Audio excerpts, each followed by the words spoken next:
Saudações, nobres ouvintes do podcast Sem Esperança. Aproveitando o mês do orgulho LG e afins, eu queria tratar de um tema que eu achava de uma questão, na verdade, que já estava fechada pela série animada South Park, que é, no caso, sobre os transexuais, certo? E onde eu quero chegar? Num episódio, infelizmente eu não lembro a temporada, o professor deles, o Mr. Garrison, faz a cirurgia de mudança de sexo, certo? Ele se torna uma mulher, ele se torna uma mulher, certo? Bom,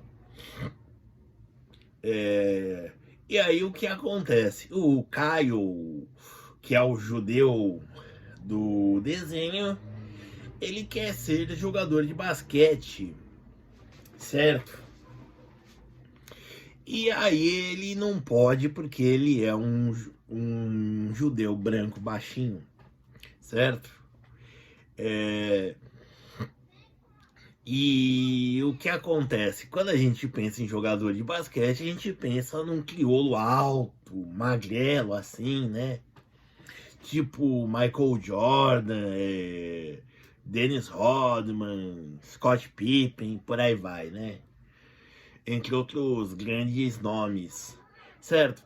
E aí o que acontece? O mesmo cirurgião que operou o Mr. Garrison aceitou fazer a cirurgia no Caio, transformar ele num jogador de basquete, um crioulo alto jogador de basquete, certo?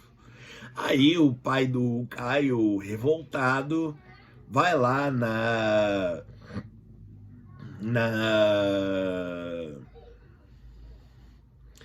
na clínica do doutor e ele diz que gosta de ser de golfinhos e opera o pai do Caio para se tornar um golfinho.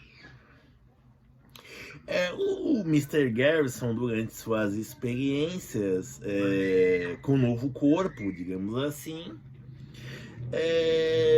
pensa que ele está, porque ele começa a questionar, por exemplo, porque ele não menstrua, certo? É, então ele chega a cogitar o fato dele estar grávida, dela estar grávida, né? Certo? Então, o que acontece? Bom, para concluir, é, o médico diz: olha, essas cirurgias não são, e já tô dando spoiler, essas cirurgias não são para você te tornar o que você quer. É para você ficar, é para você parecer, certo? Então o senhor Garrison não se tornou, ficou parecido com uma mulher. Como chama? O Caio se tornou um crioulo alto, jogador de basquete, né? E o pai do Caio, um golfinho, parecido com um golfinho, né? Bom, e aí disso que se trata essas cirurgias. Eu até coloquei a foto dela na miniatura do vídeo, né? Se vocês estão vendo esse vídeo é porque o YouTube aceitou. Então, assim, essa questão da transexualidade não está em si apenas em ser, certo? Está em parecer. Está no conflito que a gente tem com o espelho, com os nossos defeitos, e não se aceitar, certo? Não é diferente, por exemplo, de pessoas conforme vão envelhecendo e lutam incessantemente para parar esse processo. Como, por exemplo, teve o caso do bilionário que injetou o sangue do filho, uma parte do sangue do filho, para se rejuvenescer, certo? E aí ele vende isso como um produto. Ou o Silvio Santos, um judeu que se reduz, não, mas que apela, né, entre aspas, é claro, uma brincadeira dele, mas a Nossa Senhora da Plástica, né, certo? E até pessoas que chegam a ficar deformadas de tanta plástica, né? E as pessoas continuam insistindo em fazer até isso, porque há o conflito com o espelho, certo? Em ver aquilo que você não há. É que nem, por exemplo, o fato de nós odiarmos nossa voz, sua própria voz. Eu, por exemplo, odeio a minha voz. Eu acho que ela é meio infantil, certo? E aí você descobre que Elis Regina também odiava a própria voz, por exemplo, não suportava ouvir a própria voz, certo? Então assim, é esse conflito de aparência com o espelho, certo? Outra coisa, eu também vi uma reprodução de digamos assim, um diálogo socrático, né? Do Sócrates com uma pessoa trans. Basicamente, no final, entre questionamentos, a pessoa trans fica sem respostas para o Sócrates, né? Pessoal, estamos falando também algo que não é sobre do que está no domínio da racionalidade e da lógica, certo? Estamos falando de sentir, certo? De sentir. Então, assim, acredito que a metáfora do espelho, né, de se não gostar do que vê no espelho, ainda continua viável, né? Certo? E de mudar isso.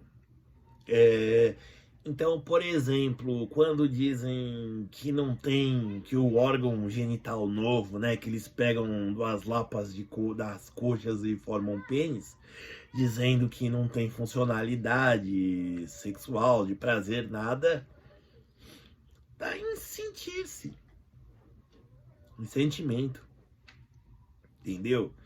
E isso é algo que está além da razão, certo? E é algo que a gente não pode apenas tratar de modo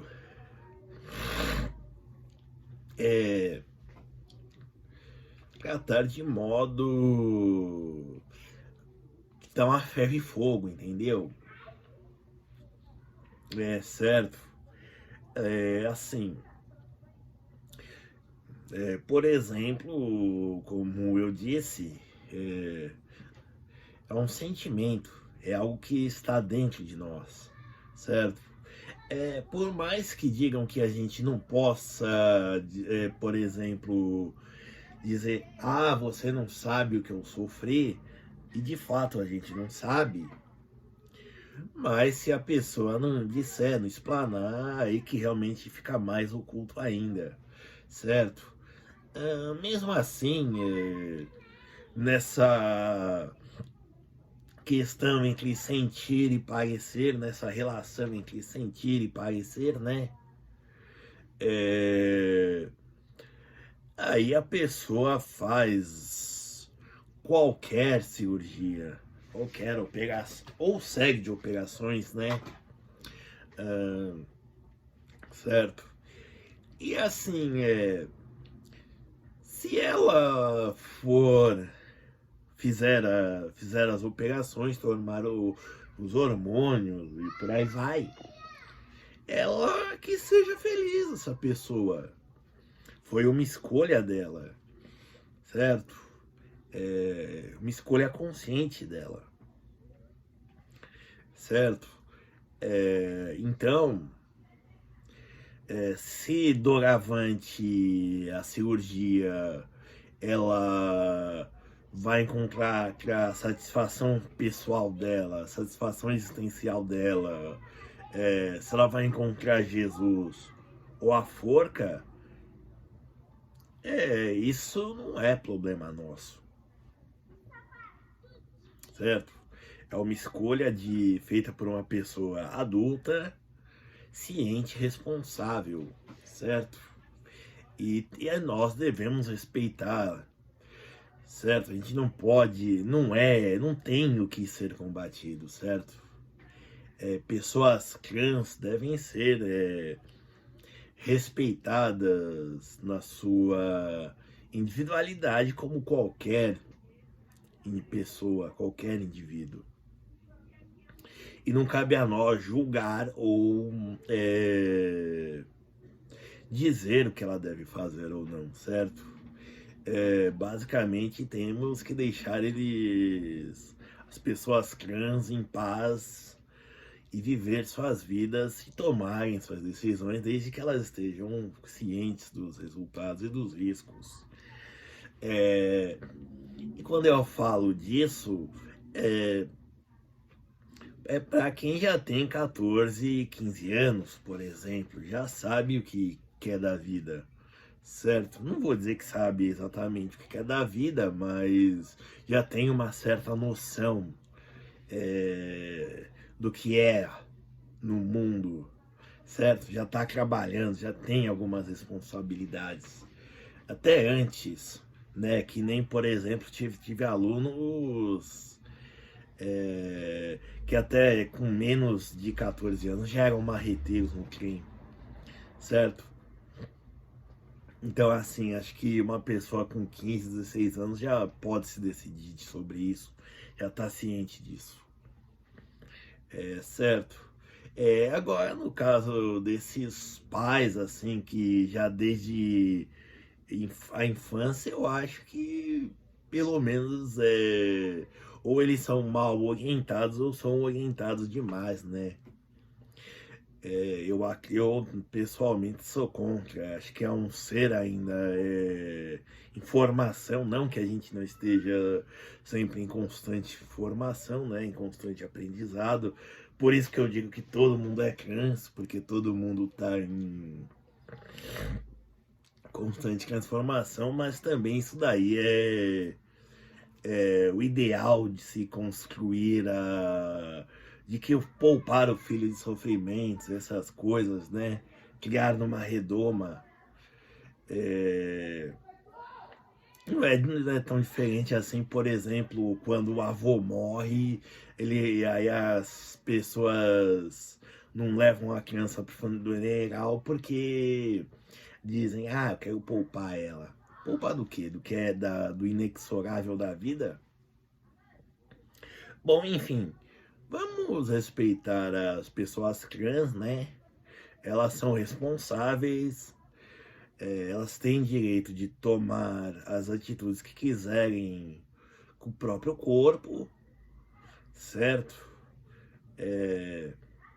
E vamos torcer para que elas sejam felizes.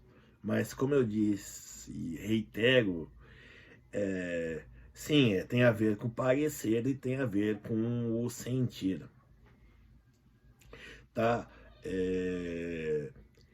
Então, não é algo a ser debatido, certo? É algo que está no nosso íntimo, entendeu? Então, é só. Obrigado.